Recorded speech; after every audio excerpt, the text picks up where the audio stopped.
নমস্কার। যুক্তি তর্ক সঙ্গে অর্কই আপনাদের স্বাগত। আপনাদের সঙ্গে আমি অর্কপ্রভ সরকার। এবার বিজেপির মিশন বেঙ্গল। খুব তাড়াতাড়ি বিজেপির নতুন রাজ্য কমিটির সদস্যদের নাম ঘোষণা করা হবে। যতদূর শোনা যাচ্ছে সংগঠনের একজন ছিলেন যাকে নিয়ে বিতর্কও হয়েছিল, সাংগঠনিকভাবে তিনি খুব প্রভাবশালী ছিলেন, তাকে হয়তো নতুন কমিটিতে রাখা হবে না, তাকে নির্বাচনে প্রতিদ্বন্দ্বিতা করতে বলা হবে, কোনো একটি নিরাপদ আসন তার জন্য বাছা হবে। দেখুন, আমি হঠাৎ করে বললাম কেন যে বিজেপির মিশন বেঙ্গল। তার কারণ হচ্ছে বিহারের নির্বাচনের ফলাফলের যে ইঙ্গিত এক্সিট পোল থেকে পাওয়া গেছে, তাতে সবাই, একটাও আমি দেখলাম না যে অন্য কথা বলছে। তারাও দ্বর্থহীন ভাষায় জানিয়েছে যে এবার বিহারে আবার এনডিএর সরকার হতে যাচ্ছে। যদিও বিহার ভিত্তিক দুটি সংস্থা একটু অন্য কথা বলেছে, যদিও এক্সিট পোল সবসময় মেলে তা তো নয়, এটা একটা এক্সারসাইজ, কখনো মেলে কখনো মেলে না, কখনো একেবারে নির্ভুল হয় এক্সিট পোলের প্রেডিকশন। আমরাও একটা এক্সিট পোল করেছি। সেই এক্সিট পোলের সম্ভাব্য ফলাফল এরকম: এনডিএ জোট ন্যূনতম 133টি আসন পাবে। সর্বোচ্চ কত আসন পেতে পারে সেটা আমি বলিনি, সেটা অনেকটা বাড়ার সম্ভাবনা আছে, কিন্তু কোনো অবস্থাতেই এনডিএ জোটের আসন 133-এর নিচে নামবে না। মহাগঠবন্ধন সর্বোচ্চ 90টি আসন পেতে পারে, কমার সম্ভাবনা আছে যদি এনডিএর আসন বাড়ে। অন্যান্যরা, তার মধ্যে প্রশান্ত কিশোরের জনসুরাজ পার্টি আছে, মিম আছে, নির্দল আছে, তারা 20টির মতো আসন পেতে পারে সর্বোচ্চ। এনডিএর আসন বাড়লে তাদের আসনও কমবে। তাহলে অনেক রকম প্রেডিকশন চলছিল তো, যে এবারে নাকি মহাগঠবন্ধনের পক্ষে লহর হয়েছে বিহারে।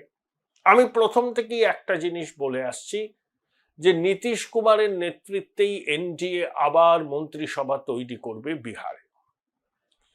মাতৃশক্তি 71% তাদের গণতান্ত্রিক অধিকার প্রয়োগ করেছেন। অতীতে সব রেকর্ড ম্লান হয়ে গেছে। 8% বেশি পুরুষ ভোটারদের থেকে মহিলা ভোটাররা ভোট দিয়েছেন। এটা কিন্তু প্রো ইনকামবেন্সি ভোট, অর্থাৎ নীতিশের সমর্থনেই এই ভোট। মহিলা মহলে নীতিশের জনপ্রিয়তার কারণ কি? এক, তিনি মদ নিষিদ্ধ করেছেন, যদিও চোরা পথে বিহারে মদের সরবরাহ আছে, কিন্তু একটা সরকার যখন মদ নিষিদ্ধ ঘোষণা করে, চোরা পথে যতই সরবরাহ আসুক, নিষিদ্ধ হওয়ার আগে বিহারে যেভাবে মদ বিক্রি হতো, নিষিদ্ধ হওয়ার পরে কিছুতেই সেই পরিমাণে মদ বিক্রি হয় না। এটা বিহারের মহিলারা স্বাগত জানিয়েছিলেন। দেখুন, আমাদের রাজ্যে তো সবুজ সাথী বলে একটা সরকারি প্রকল্প আছে, স্কুলের বাচ্চাদের সাইকেল দেওয়া। নীতিশ কুমার 2005 সালে প্রথমবার ক্ষমতায় এসেই এই প্রকল্পটা চালু করেছিলেন, মেয়েদের স্কুলে যাওয়ার জন্য সাইকেল।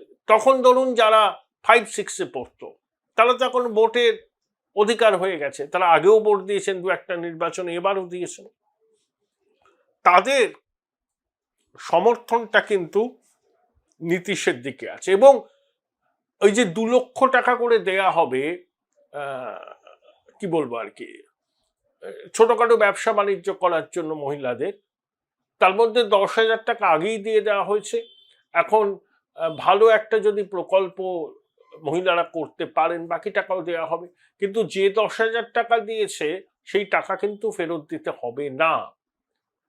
সেই মাতৃশক্তি কোনো প্রকল্প চালু করুন বা না করুন। তাই মহিলা মহলে নীতিশের জনপ্রিয়তার কোনো ভাটা পড়েনি।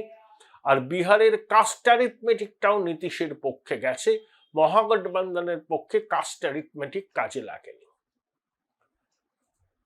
এই প্রতিবেদন যখন দেখবেন তখন আরো পরিস্থিতি সামনে আসবে, এবং পরে যখন আপনারা এই প্রতিবেদন দেখবেন 5-6 দিন বাদে, তখন পূর্ণাঙ্গ ফলাফলটা প্রকাশিত হয়েছে।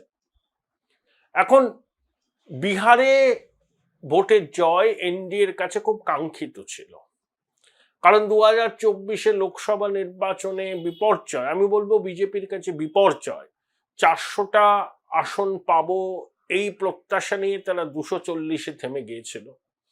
তারপর কিন্তু বিজেপি আস্তে আস্তে ঘুরে দাঁড়িয়েছে, দিল্লিতে জিতলো, হরিয়ানায় কংগ্রেসের মুখ থেকে জয় ছিনিয়ে নিল, মহারাষ্ট্রে একই ফলাফল হলো, যে মহারাষ্ট্রে আইএনডিআইএ জোট লোকসভায় অভূতপূর্ব ফলাফল করেছিল, কিন্তু বিধানসভায় তারা মুখ থুবড়ে পড়ে। এরপর যদি বিহারে এনডিএ ক্ষমতা দখল করে, যার সম্ভাবনা উজ্জ্বল, তাহলে কিন্তু তাদের নেক্সট টার্গেট হচ্ছে পশ্চিমবঙ্গ, এটা নিয়ে কোনো সন্দেহ নেই। কারণ আসামে বিজেপি সরকার আছে, সেই সরকার আবার টিকিয়ে রাখা যাবে বলে বিজেপি শিবিরের খবর। তামিলনাড়ুতে এআইএডিএমকের সঙ্গে বিজেপির জোট, সেখানে লড়াই হবে, যদিও স্টালিনের ডিএমকে অ্যাডভান্টেজিয়াস পজিশনে, সেখানে বিজেপির ছোট শরিক। কেরালায় বিজেপি চেষ্টা করবে যতটা পায়ের তলায় মাটিটা শক্ত করা যায়।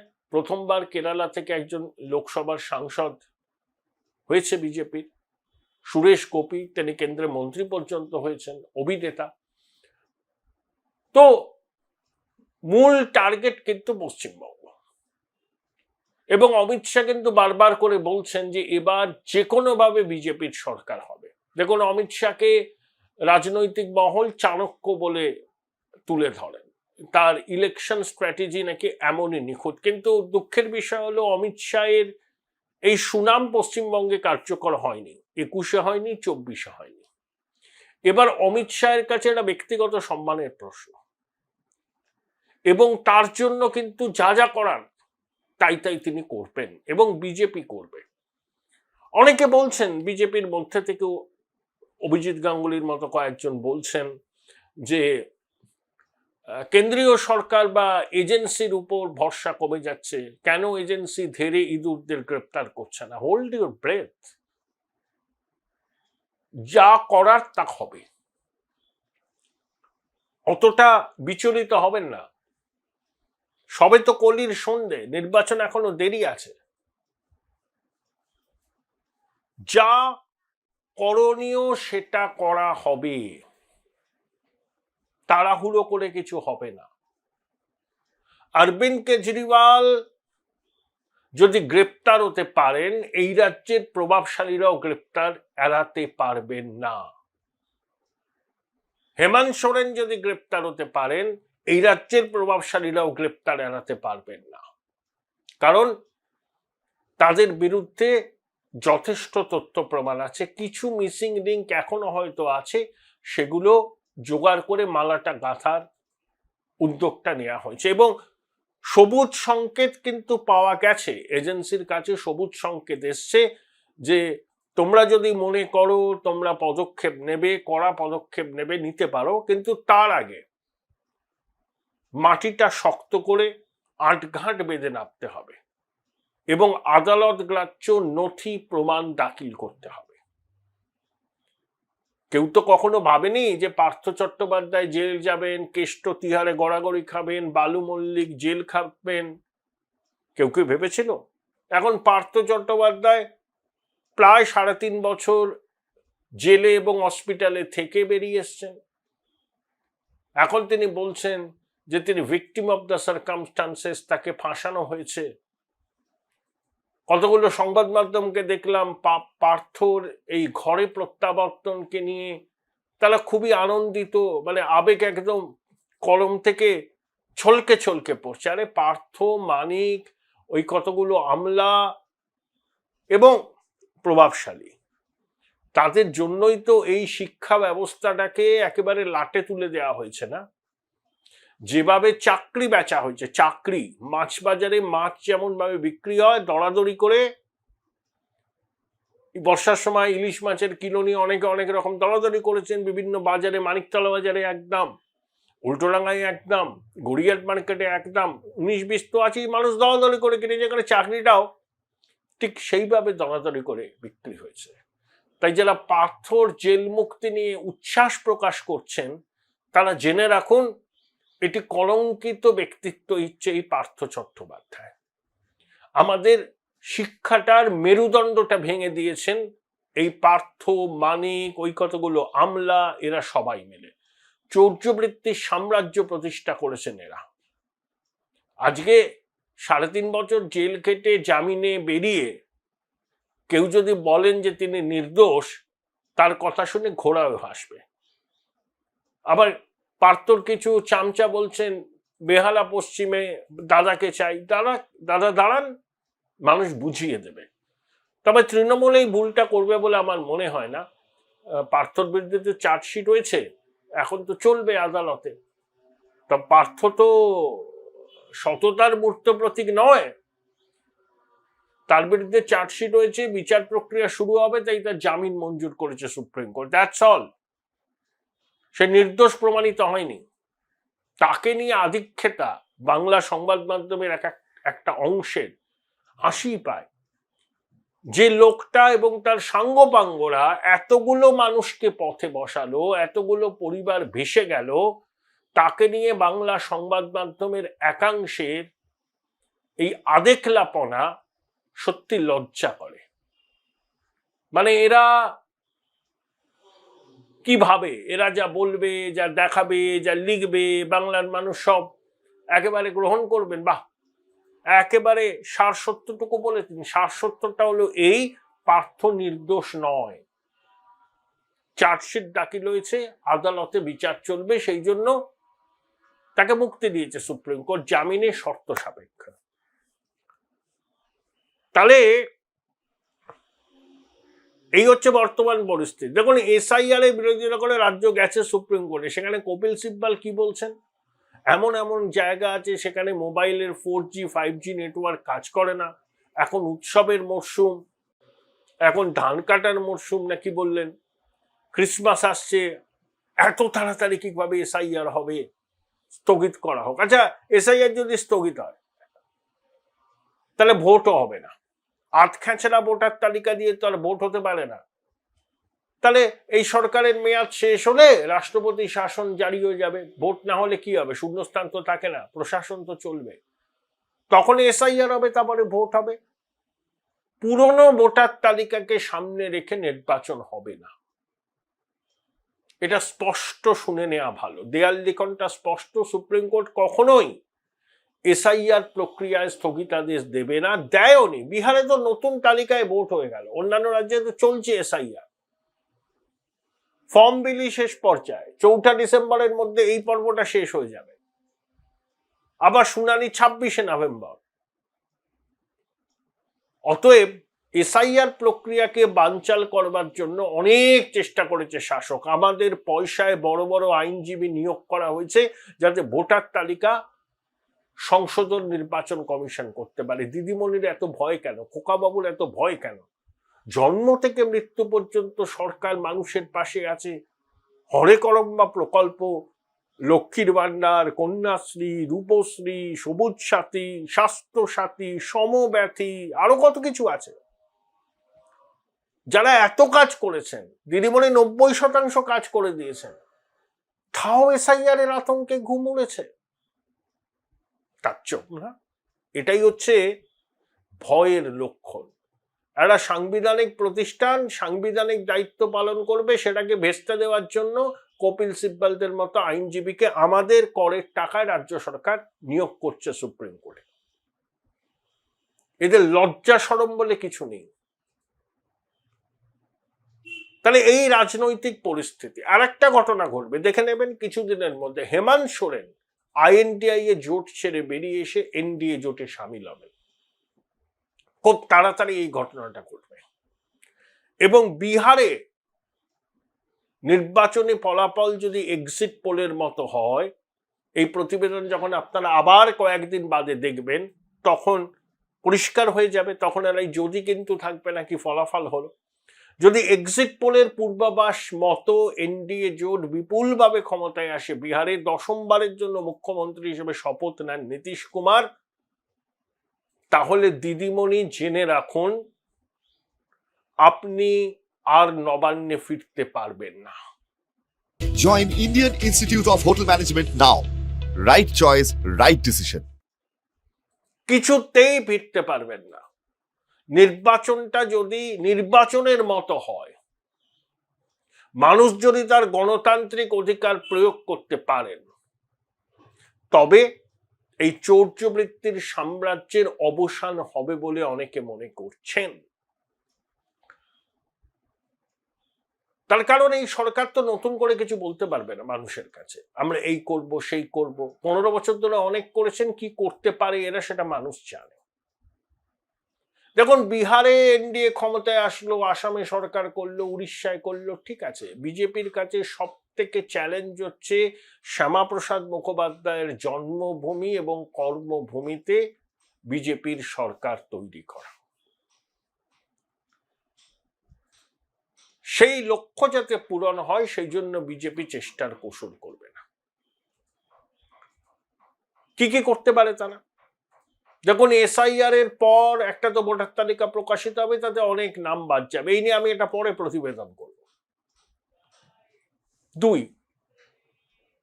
প্রার্থী তালিকা নিয়ে তৃণমূলের অসন্তোষ চরমে হবে, উঠবেই উঠবে। সব বিধায়ক টিকিট পাবেন না।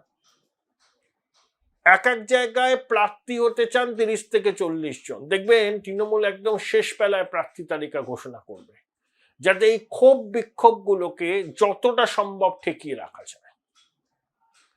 কারা কারা প্রার্থী হবেন তা নিয়ে এয়ার অ্যাপারেন্টের সঙ্গে দিদিমণির সংঘাত অনিবার্য। এয়ার অ্যাপারেন্ট চাইবেন তৃণমূলের প্রার্থী তালিকায় তার অনুগামীরা যেন সংখ্যাগরিষ্ঠ হয়। মমতা বন্দ্যোপাধ্যায় এটা কিছুতেই মেনে নেবেন না। তিনি চাইবেন তার পুরনো লোকজনকে যত বেশি সম্ভব প্রার্থী তালিকায় জায়গা দিতে। অনেক মন্ত্রীর নাম কাটা যাবে, এরকমই খবর পাওয়া যাচ্ছে।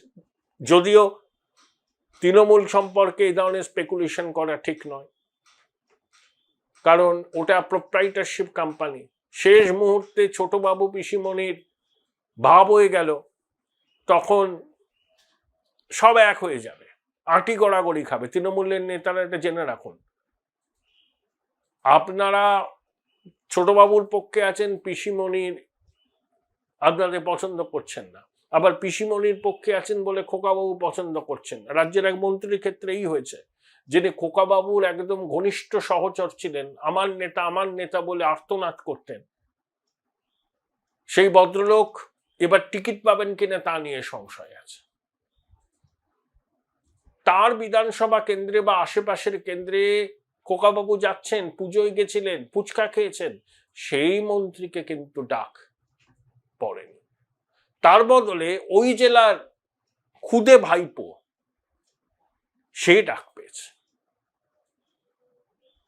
আসলে অনেকে বলেন, জানেন তো, এরা খুব ভিন্ডিকটিভ। আমি জানি না ভিন্ডিকটিভ কি ভিন্ডিকটিভ না, যারা এদের ঘনিষ্ঠ সংস্পর্শে এসছেন তারাই বলতে পারবে। দিদিমণির ঘনিষ্ঠ এক সাংবাদিক প্রবর কয়েকদিন আগে নবান্নে বড় বড় বাতচিত করেছেন যে মহাগঠবন্ধন নাকি অ্যাবসলিউট মেজরিটি নিয়ে ক্ষমতায় আসছে, ফলাফল বেরোলে মুখ লুকোবার জায়গা পাবেন না। এরাই 2019 সালে বলেছিল বিজেপি অনেক শতাংশ ভোট পাবে, 3টে আসন পাবে, তা পেয়েছিল 18টা আসন। আমি সেই সাংবাদিক প্রবরকে বলেছিলাম, দাদা তোমার অ্যাসেসমেন্ট ঠিক নয়, হ্যাঁ তোরা কিছু বুঝতে পারছিস না, বিজেপিকে নিয়ে যে উন্মাদনা বাস্তবে তা নেই। বললাম, দেখো ওটা লোকসভা নির্বাচন, নরেন্দ্র মোদীর নেতৃত্বের প্রতি গণভোট, তারপর ঠিক পুলওয়ামা আগে হয়েছে, দেখো এবার একেবারে খেলা ঘুরে যাবে। তাই হয়েছিল, তারপরেই তো প্রশান্ত কিশোরের মঞ্চে আক্রমণ। তো এবারে বিজেপির পক্ষে অ্যাডভান্টেজটা কি দেখুন, বিহারে জিতলে পরে রিনিউড ভিগারে তারা ঝাঁপাবে। আইএনডিআই জোট হতোদ্যম হয়ে যাবে, আইএনডিআই জোটে ভাঙন অবশ্যম্ভাবী। এবং সংসদের শীতকালীন অধিবেশনেই তখন আপনারা দেখবেন ছন্ন ছাড়া আইএনডিআই জোট। তাহলে তখন বিজেপির শীর্ষ নেতৃত্বের রাজনৈতিক লক্ষ্য একটাই, বাংলায় পদ্ম ফুল ফোটানো। বিজেপিতে রিসোর্সের অভাব নেই, বহু নেতা ক্যাম্প করে থাকবেন এখানে। অমিত শাহ ঘন ঘন আসবেন, তার জন্য একটা বাড়ি পর্যন্ত দেখা হচ্ছে, তার নিরাপত্তার কথা মাথায় রেখে। কিন্তু দিল্লির খবরদারি হবে না, তারা ভ্যালু এডিশন করবেন, ব্যাকরুম কাজটা করবেন, রিসোর্স মোবিলাইজেশন এবং রিসোর্স যাতে প্রপারলি ইউটিলাইজ হয় সেটা এনশিওর করবেন। বাকিটা আমাদের রাজ্যের বিজেপির যে নেতারা আছেন তারাই করবেন। আর যে কোনো সর্বভারতীয় দলে এরকম পর্যবেক্ষক আসেন, কংগ্রেসও আসে, বিজেপিও আসে, এর মধ্যে কোনো রকম নতুনত্ব নেই। ধর্মেন্দ্র প্রধান উড়িষ্যার মানুষ, তিনি বিহারে ঘাঁটি গেড়ে পড়ে আছেন। এটাই হয়। 2021 বিজেপি ভুল করেছিল, কারণ কৈলাস বিজয়বর্গী আস্ফালন শুরু করেছিলেন, অরবিন্দ মেনন, শিবপ্রকাশ। এবার কি আপনি দেখছেন ভূপেন্দ্র যাদব প্রতিদিন সাংবাদিকদের সঙ্গে কথা বলছেন যখন তিনি কলকাতায় আছেন? সুনীল বানসালকে তো আমি কোথাও কোনো বিবৃতি দিতে দেখিনি। আরো অনেকে আসেন, নিবৃত্তে আসেন, কাজ করেন, চলে যান। এটা একটা সর্বভারতীয় দলের কাঠামো। এই কাঠামোর কোন রকম পরিবর্তন হবে না। কেউ যদি মনে করেন যে দিল্লির নেতারা আসবেন না, সবকিছু এ রাজ্যের নেতারা করবেন, তারা ঠিক বলছেন না। সর্বভারতীয় দলে এটাই কাঠামো, এই কাঠামোটা মেনেই তারা রাজনীতি করেন। তথাগত বাবুর মতো মানুষ বলছেন, কারণ 21-এর অভিজ্ঞতাকে সামনে এনে বলছেন যে কামিনী কাঞ্চনের প্রলোভনে পা দিয়েছিল। এবার প্যারাডাইম শিফট হয়েছে বিজেপির। খুব একটা জয় শ্রীরাম শোনেন, বরঞ্চ জয় মা কালী, জয় মা দুর্গা শোনেন। প্রধানমন্ত্রীর মুখে বিষ্ণুদের কথা। বন্দে মাতরমের সার্থ শতবর্ষ ধুমধাম করে পালন করা হচ্ছে, ভোটমুখী বাংলাকে বার্তা দেওয়া। এবং একটা ভিশন ডকুমেন্ট বাংলার জন্য বিজেপি তৈরি করছে, যাতে ক্ষমতায় আসলে 10 বছর তারা কি করবে, শিক্ষায়, স্বাস্থ্যে, শিল্পক্ষেত্রে, পরিকাঠামো। শুধু তৃণমূলের বিরুদ্ধে প্রচার করলে তো হবে না, পজিটিভ প্রচার করতে হবে যে ক্ষমতায় আসলে কি হবে, ডাবল ইঞ্জিন সরকার হলে কি হবে পশ্চিমবঙ্গে, কতটা উপকৃত হবেন বঙ্গবাসী। দেখুন, নীতিশ কুমারের ট্রাম্প কার্ড ছিল মহিলা ভোটার। মমতা বন্দ্যোপাধ্যায় কন্যাশ্রী, লক্ষ্মীর ভান্ডার চালু করে মহিলাদের মধ্যে একটা ভিত্তি ভালোভাবে তৈরি করেছেন, অনস্বীকার্য। লক্ষ্মীর ভান্ডারের সুবিধা বারবার তৃণমূল পাবেন, ওটা ডিসকাউন্টেড হয়ে গেছে। হয়তো ভোটার অ্যাকাউন্ট বাজেটে লক্ষ্মীর ভান্ডারের বরাদ্দ বাড়বে, অনেকটাই বাড়বে। এটাকে মোকাবিলা করার জন্য বিজেপি নিয়ে আসবে অন্নপূর্ণা ভান্ডার, এবং প্রমিস করা থাকবে যে ক্ষমতায় আসলে প্রথম ক্যাবিনেট বৈঠকেই এই অন্নপূর্ণা ভান্ডারের সিদ্ধান্ত নেওয়া হবে। আর পশ্চিমবঙ্গের মানুষের একটা বড় অংশের মধ্যে পরিবর্তনের আকাঙ্ক্ষা, মানে যারা সাইলেন্ট মেজরিটি, তারাই তো সরকার ভাঙা গড়ার খেলায় থাকেন। রাজনৈতিক দলের একনিষ্ঠ সমর্থকরা কোনো সরকার তৈরিও করেন না, সরকার ভাঙেনও না। এই ভাঙা গড়াটা হয় সাইলেন্ট মেজরিটির মনোভাবের উপর। তাদের একটা বড় অংশ এবার পরিবর্তন চাইছেন, কারণ ওই কেন্দ্রীয় বঞ্চনার ভাঙা রেকর্ড শুনতে আর কেউ রাজি নয়। তাহলে বিজেপির পক্ষে পরিস্থিতি অনুকূল। হিন্দু ভোটের মেরুকরণ হয়েছে, আরো হবে। শুধুমাত্র মালদা উত্তরে 83% হিন্দু ভোটের মেরুকরণ হয়েছিল, খগেন মুর্মু যেখান থেকে জিতেছিলেন।